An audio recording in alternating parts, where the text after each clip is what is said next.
أشهد أن لا إله إلا الله وحده لا شريك له وأشهد أن محمدا عبده ورسوله أما بعد فأعوذ بالله من الشيطان الرجيم بسم الله الرحمن الرحيم الحمد لله رب العالمين الرحمن الرحيم مالك يوم الدين إياك نعبد وإياك نستعين اهدنا الصراط المستقيم صراط الذين أنعمت عليهم غير المغضوب عليهم ولا الضالين.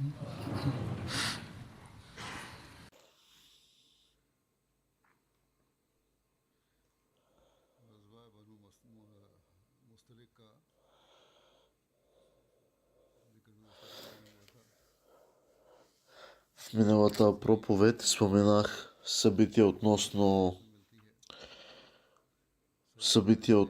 Бану Мусталик. Ще продължа да споменавам и събития днес от битката при Бану Мусталик.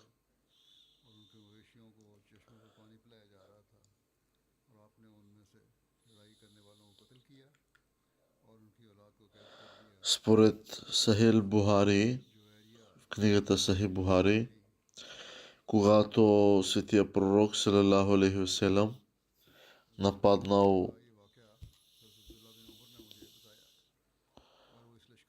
Бану Мусталик, животните им били тогава на животните им били дадени вода за пиене и мюсюлманите се беха срещу тези, които се беха срещу своите врагове, а някои от тях се избягали.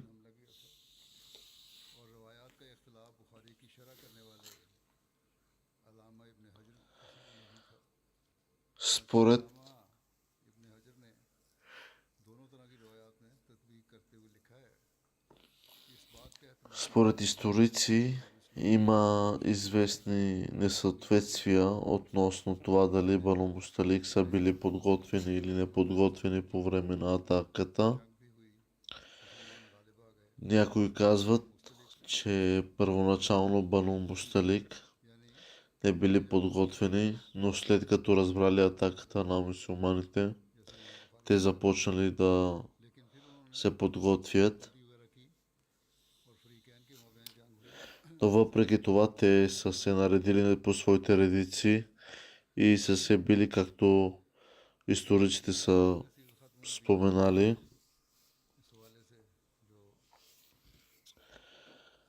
В животът на Мухаммад салалаху алейхи васелам, Хазрат Мирза Башир Ахмад разилянху е написал, че има разказ относно тази битка в Сахи Бухари, където се разказва, че Хазрат Мухаммад салалаху алейхи васелам е нападнал Бану Мусталик в момент, когато те не са знаели и в момент на даване на вода на своите животни.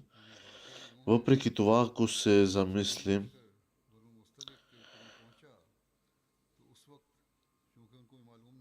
този разказ не е в противоречие с разказите, разказани от историците. По-скоро и двата разказа се отнасят за две различни времена. С други думи, когато мюсюлманската армия достигна близо до Бану Мусталик, по това време, тъй като те не знаеха, че мюсюлманите са стигнали толкова близо, въпреки че определено бяха наясно, че мюсюлманската армия ще пристигне. Те бяха все още в спокоен, в неорганизирано състояние.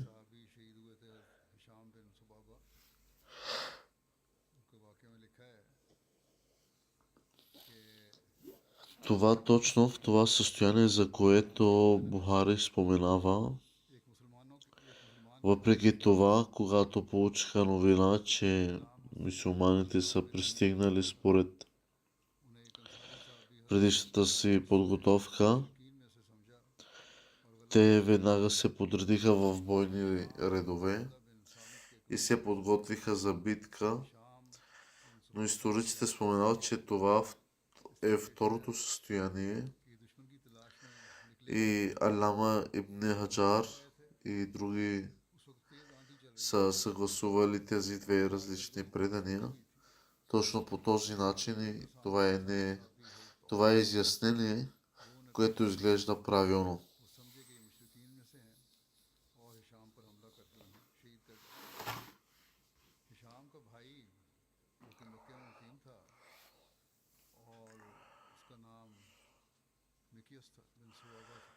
Мъченичеството на Хазрат Хишам бин Субаба разилянху, един спътник,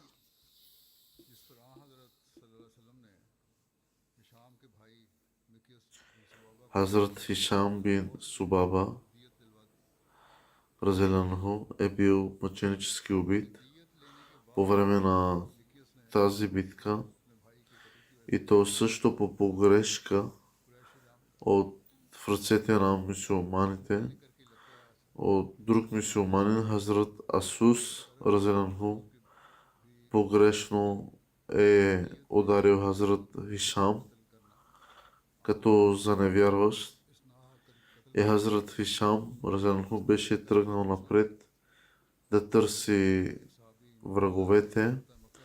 Когато се върна, имаше буря и когато се приближи до Хазрат Аус разилянху, той беше объркан с неверник и го убил.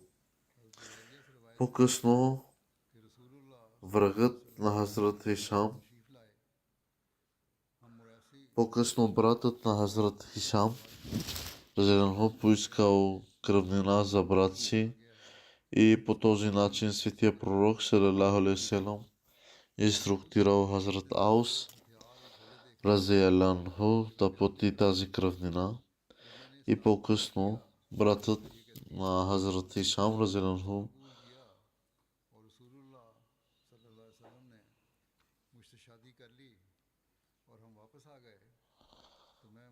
убил Хазрат Аус, за да отмъсти за своя брат.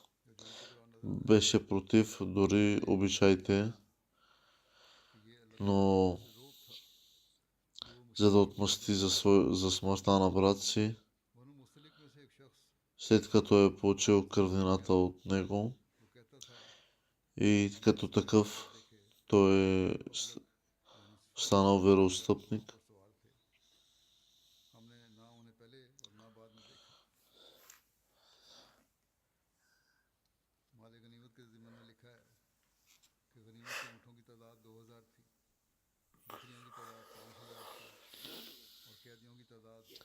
Във връзка в това събитие се споменава за ангели, помагащи на мюсюлманите.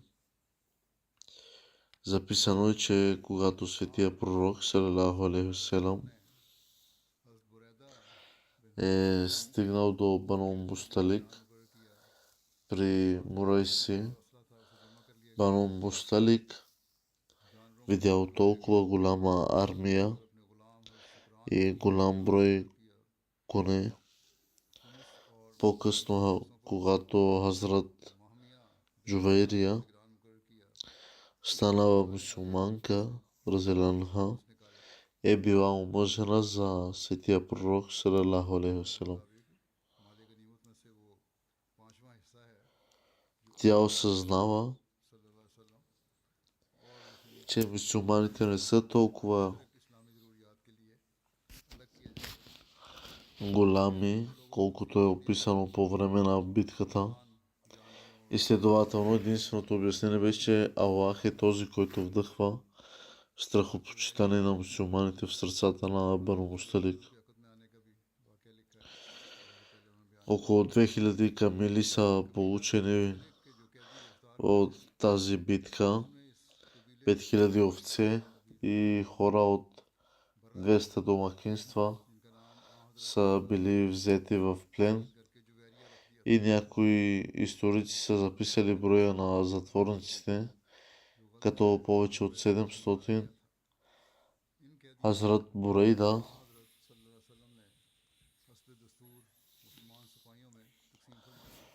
е назначен да наблюдава затворниците и хумус, една пета от спечеленото е запазена за светия пророк салалаху алейхи ва салям. Също бе дадена на светия пророк салалаху алейхи ва салям. Брак с Хазрат Джувейрия бин Харис разенанха. Сред затворниците била и дъщерята на вожда на име Бара, чийто съпруг е бил убит.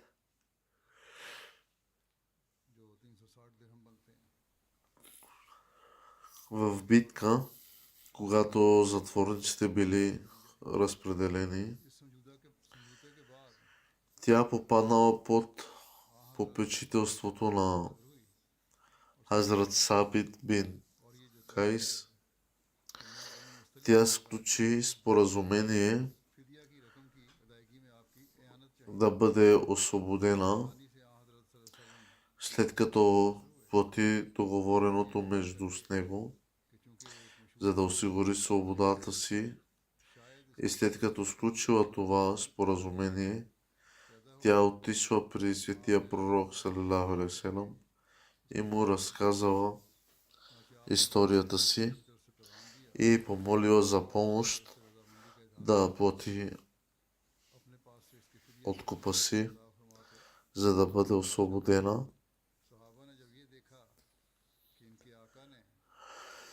Светия пророк салалаху алейхи ва салям бил впечатлен от нея и от историята, която му разказала.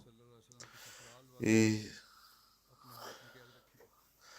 тъй като тя била дъщеря на вожда, може би чрез нея пътищата за разпространение на посланието на Ислама към нейния народ може да станат по-лесни.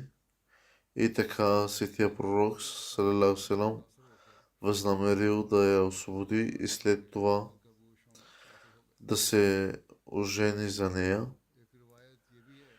Светия пророк салалаху алейхи ва салям и изпратил предложение за брак и след нейното съгласие той дал необходимата сума, за да бъде освободена, и след това се оженил за нея. Светия пророк салалаху алейхи ва салям и дал името Джувейрия, когато сподвижниците видяха, че светия пророк салалаху алейхи ва салям се оженил за някого от Бану Мусталик. На някой не им хареса, че трябва да държат съпругата на светия пророк затворена като такива. След брака, светия пророк с Хазрат Джувейрия и сподвижниците освободиха Бану Мусталик по собствено желание като такива. Стотици от Бану Мусталик бяха освободени без никакъв откуп.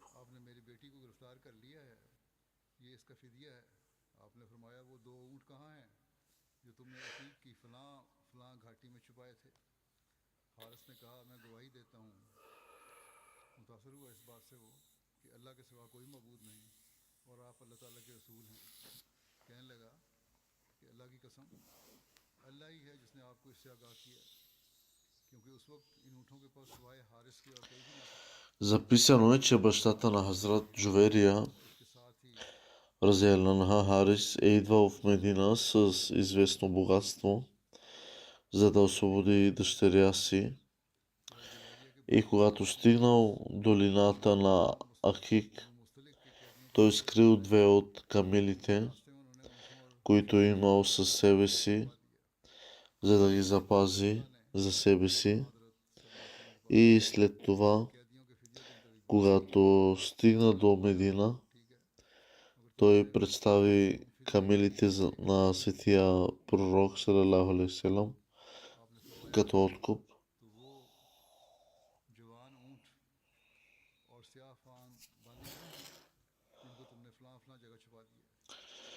Светия пророк салалаху алейхи ва салям го попитал къде са двете камили, които си скрил в долината на Акик.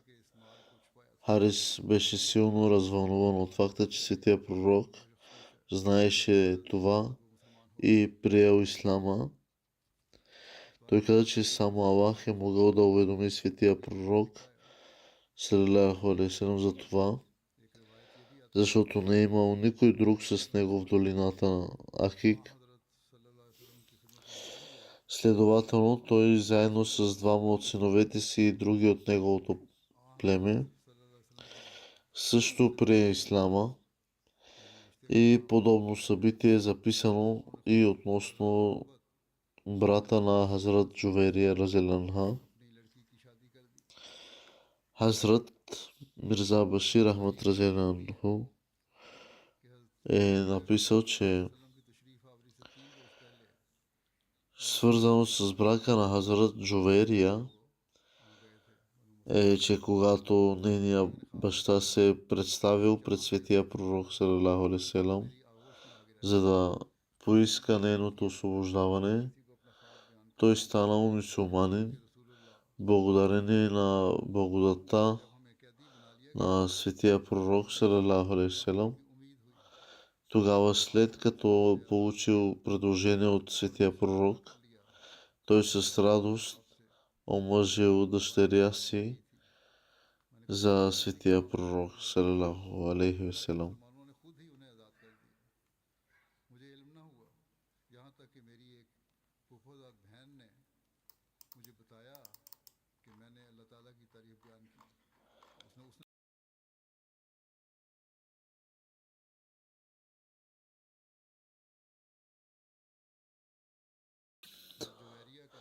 След битката с Бану Мусталик, двама другари са влезли в спор, докато са се опитвали да изтеглят вода от кладенец в море си. Светият пророк салалаху алейхи ва салям съветвал да не възникват такива спорове и всички да се отнасят един към друг като брат. Един от тях замесен в спора бе Хазрат Синан разияллаху и група ансари обясниха, че какво е казал светия пророк. И Хазрат Синан се съгласил да приеме, но Абдулла бин Убей бин Сулул беше на една ръка разстояние от това, както и Хазрат Заид бин Аркам, който беше все още по-млад. И когато Абдулла бин Убей видял всичко това, той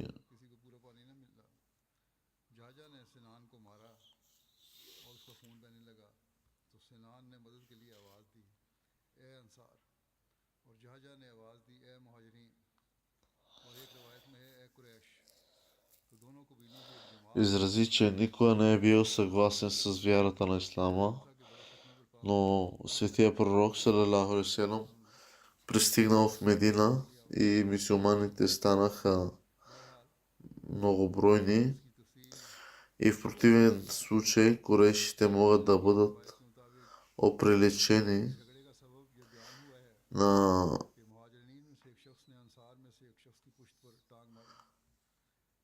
угояване на нечие куче, само за да ги изяде. Тогава той каза, че при завръщането си в Медина най-почтеният човек ще изгони най-непочтения.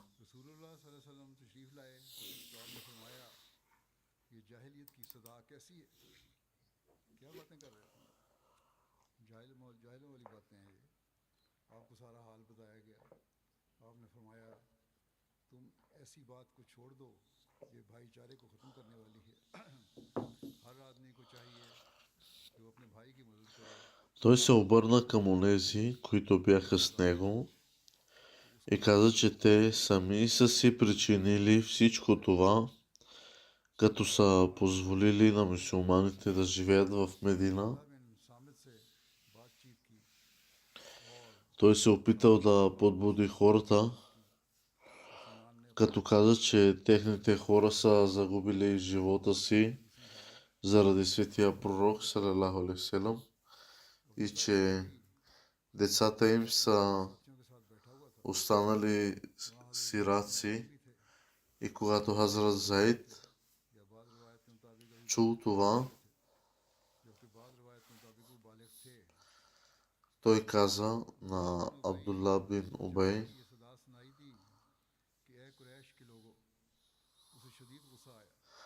че е казал, че светия пророк е най-почтен, докато Абдулла бин Убей е непочтен.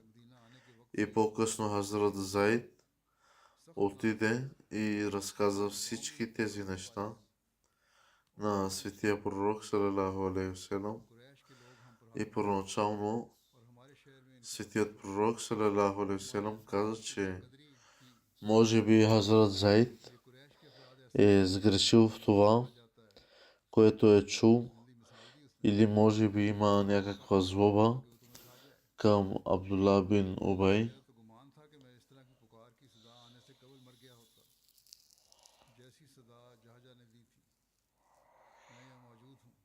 Първоначално обаче дори по-възрастните спътници не повярваха на това, което Зейд съобщава. Имаше някои, които отидоха при Абдулла бин Убей и го посъветваха да говори със светия пророк, салалаху алейхи ва салям, и да потърси прошка.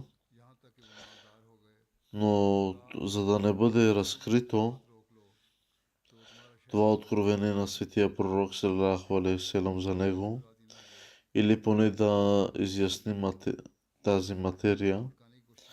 Въпреки това, когато светия пророк, салалаху алейхи ва салям, го попитал, Абдулла бин Убей се заклел в Аллах, че не е казал това, което съобщава Зайд.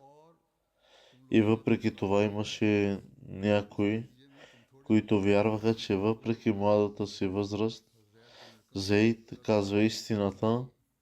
Изглежда също, че светия пророк е бил склонен да повярва на Хазрат Зайд.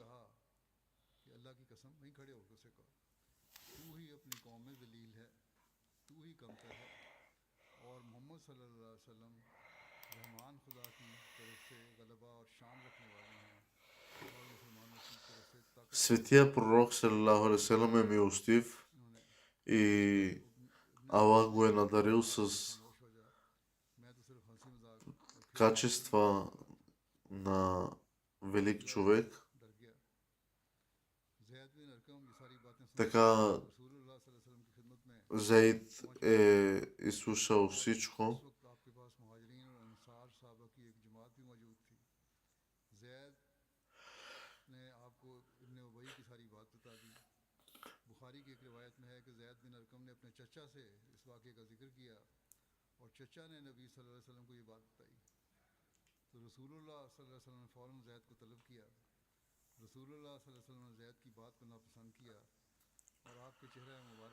Тъй като бе съобщено, че Ибн Убай е казал, че след завръщането си в Медина, почтените ще изгонят нашите непочтени.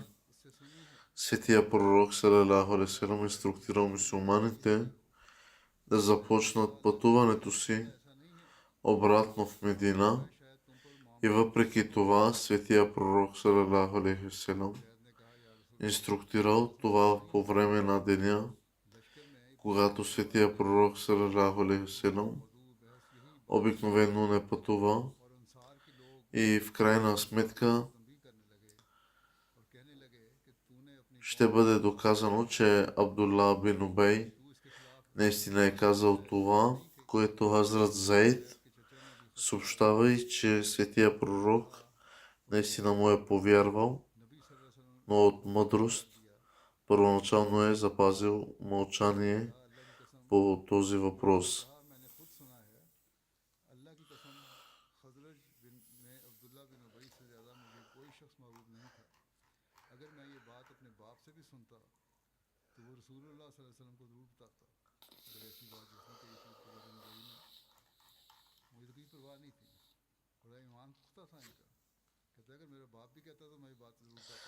Тяхната вяра е била твърда, т.е. истинска.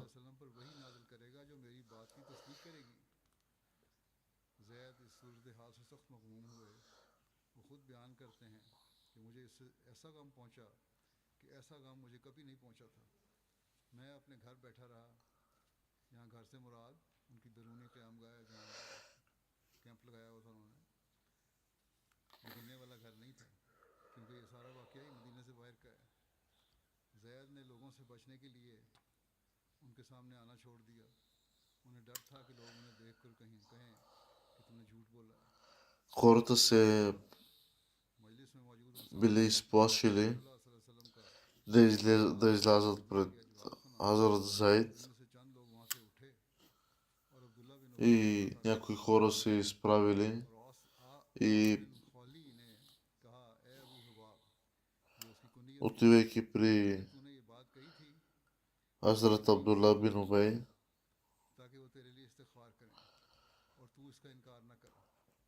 го посъветвали да разкаже всичко на светия пророк, за да светия пророк да се моли за тях.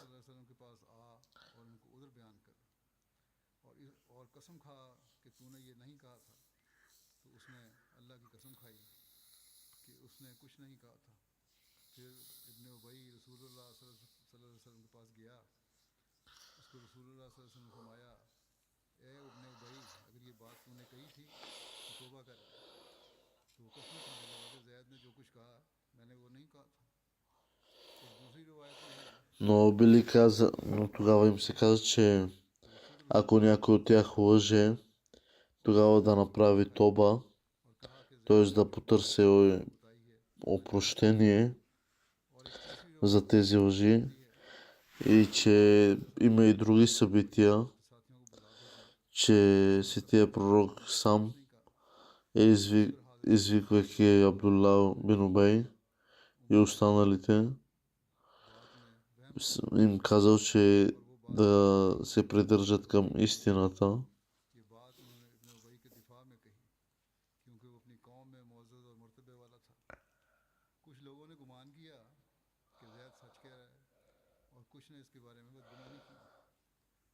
Някои потвърдиха истинността на Хазрат Убей,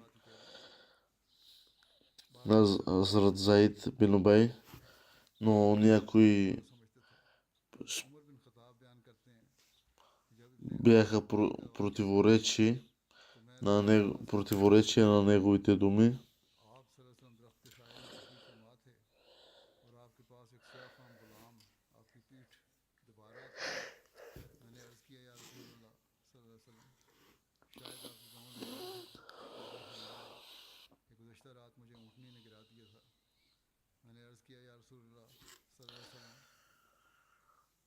Хазрат Заид отишъл при светия пророк и му казал, че пророк на Аллах, вие си почивате, но дали сте добре, изглеждате уморен. аз исках да говоря с вас и светия пророк казал, че аз в предишния ден съм паднал от камилата си по гръб и изпитвам леки болки. И така той започнал да говори по тези относно молбата да му бъде разрешено да излезе на път.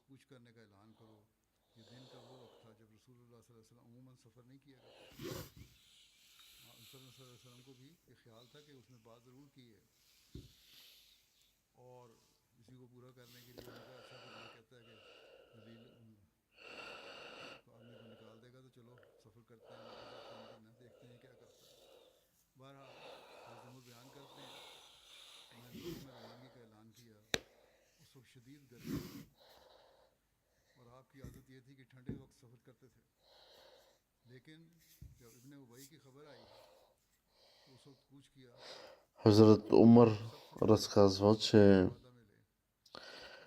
тези дни тогава светия пророк самия той не беше пожелал да излиза на път близките дни, но поради сигурността си, че дали той наистина е казал истината или лъже, е предприел тези мерки.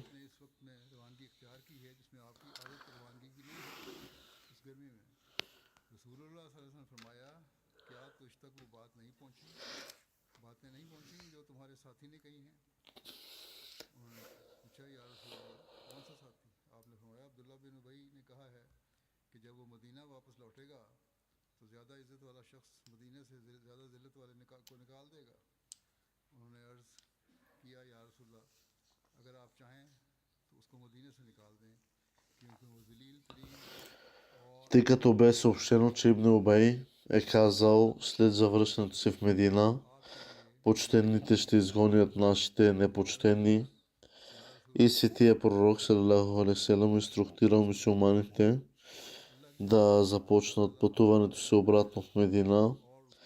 И въпреки това светия пророк салалаху алейхи ва салям инструктира това по време на деня на пътуване, когато светия пророк обикновено не пътувал. В крайна сметка е било доказано, че Абдулла бин Убей наистина е казал това, което Хазрат Заид разияллаху е съобщил, и че светия пророк наистина му е повярвал, но от мъдрост първоначално е запазил мълчание по въпроса.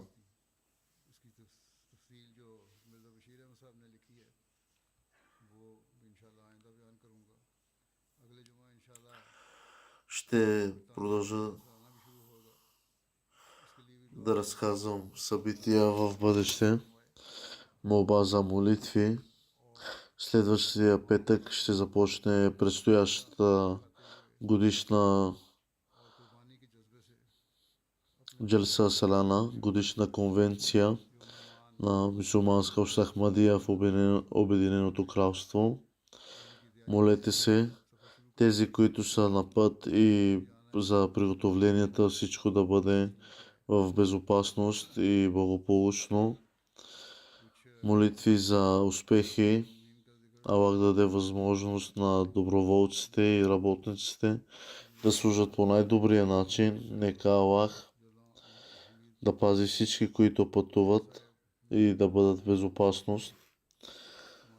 След хутбето, след проповедта, ще водя покойни молитви на наши членове. Първото е на Салима Бану, съпруга на Хамид Каусар Назир Дават, която е била в Индия. Тя беше много гостоприемна.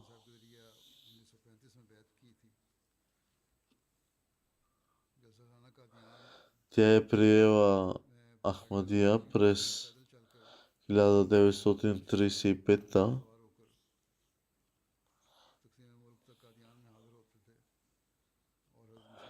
Идваше в Кадиан и с голямо желание слушаше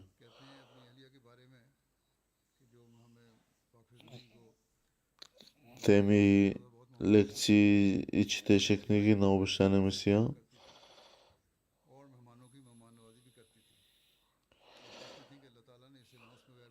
Наистина беше гостоприемна и тя е била доволна от всичко, което е имала, дори като съпруга на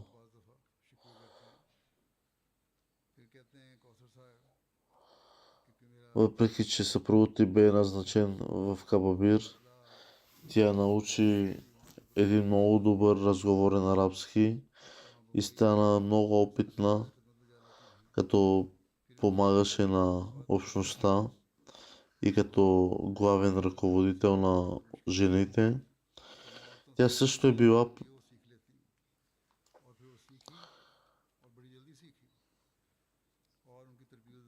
голяма подкрепа в организирането на жените в Кабабир и нейните усилия бяха оценени също от четвъртия халиф, по времето на четвъртия халиф.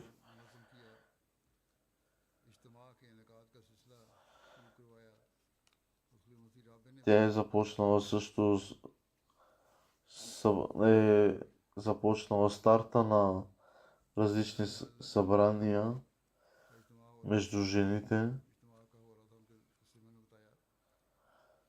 Тя е оставила дъщеря и двама сина. И двамата и синове служат като мисионери.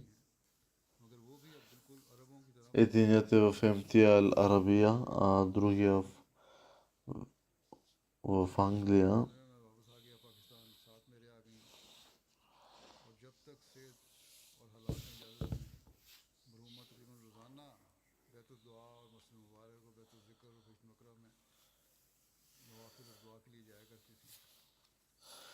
Докъдето здравето й позволяваше, тя посещаваше редовно джамиите.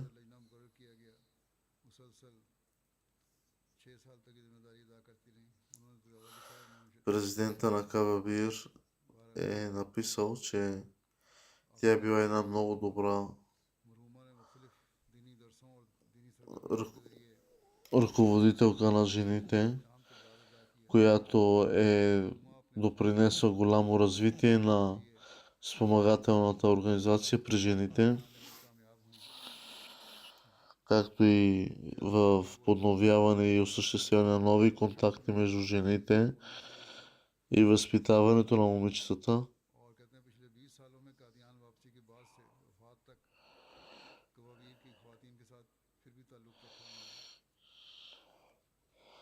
До последния си ден тя държеше връзка и контакт с жените в Кабабир, но специалното и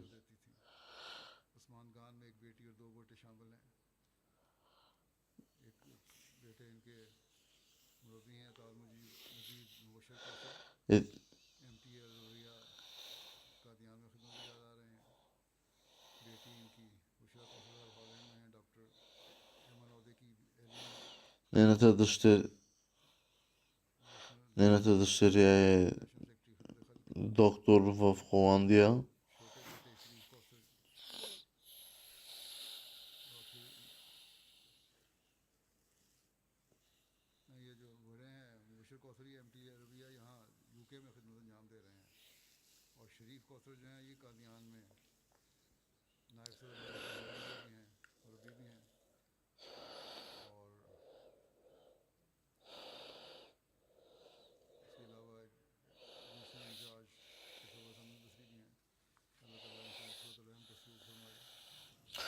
Нека Аллах даде милост и търпение на семейството й.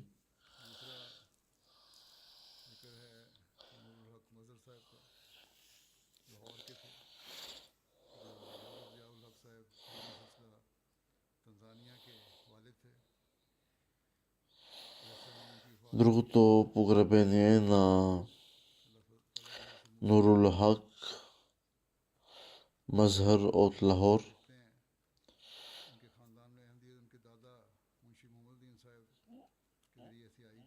който е служещ в Танзания. Той е претърпял голями трудности заради вярата си.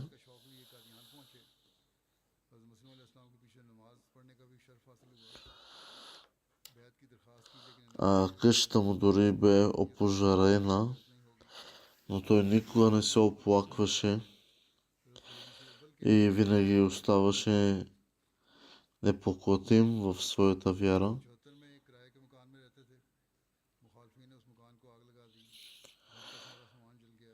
Също е живял на квартира дълги години и след опожарената квартира е отишъл при един свой познат за кратко време, но никога не се оплакваше и винаги оставаше непоклатим. По-късно той също бе нападнат в джамията и получил наранявания. Той редовно отправише своите молитви, съветваше хората в дома му да служат молитва и да рецитират Корана.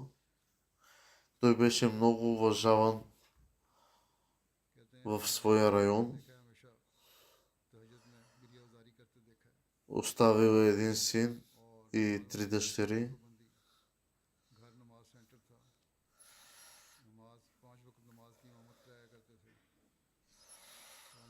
Водил е редовно 5 молитви на ден. Постоянно е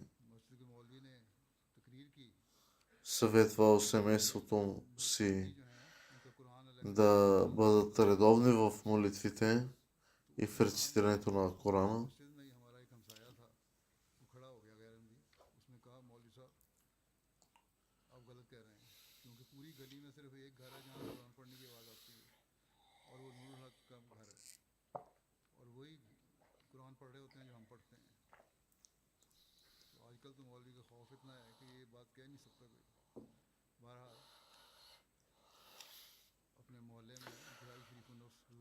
Редовно се слушаше от неговия дом рецитирането на Корана,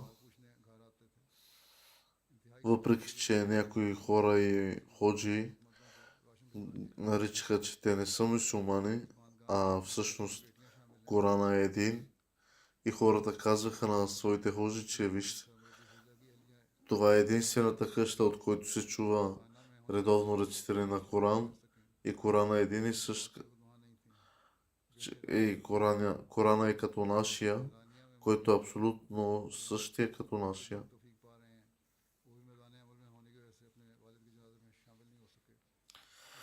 Аз се моля Аллах да му даде опрощение, милост и да издигне позицията му и да даде търпение на децата му. Другото погребение на Аматул Хафиз Нигат, съпруга на Мухаммад Шафи от Рабва. Тя беше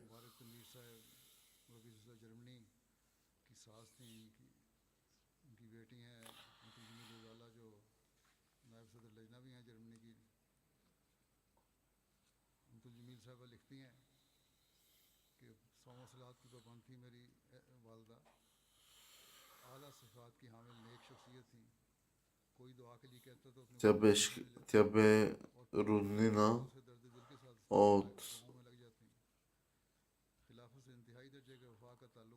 страна на съпругата на Мураби Мубарак Танвир Сайб, който е мисионер в Германия. Тя притежаваше много велики добродетелни качества, редовно в своите молитви. Тя бе отдадена на молитва и имаше силна връзка с халафът. На практика бе пример за служба на вярата. Служила е на различни длъжности. Тя се грижеше за бедните и за всичко около нея. Тя никога не отхвърляше никого с празни ръце. Тя помогна на много момичета да получат образование и също така им помогна да се оженят.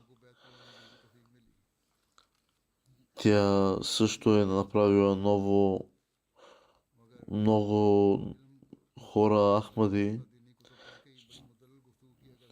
Имаше желание за четене на литература и проповеди. Била е много компетентна в общността.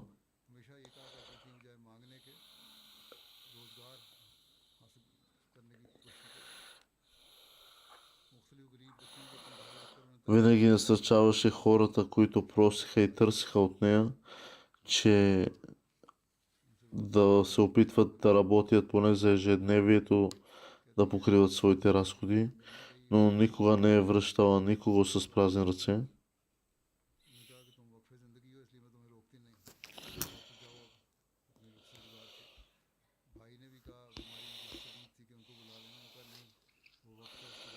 Тя е оставила 2 сина и 2 дъщери.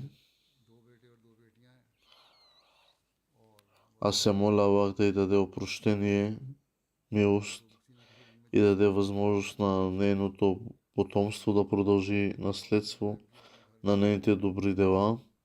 Почти всички служат в общността, нейните роднини.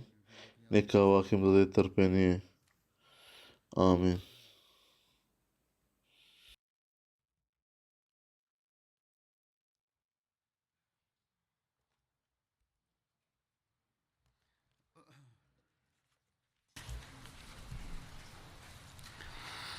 الحمد لله الحمد لله نحمده ونستعينه ونستغفره ونؤمن به ونتوكل عليه ونعوذ بالله من شرور أنفسنا ومن سيئات أعمالنا من يهده الله فلا مضل له ومن يضلله فلا هادي له ونشهد أن لا إله إلا الله ونشهد أن محمدا عبده ورسوله عباد الله رحمكم الله إن الله يأمر بالعدل والإحسان وإيتاء ذي القربى وينهى عن الفحشاء والمنكر والبغي يعظكم لعلكم تذكرون اذكروا الله يذكركم وادعوه يستجب لكم ولذكر الله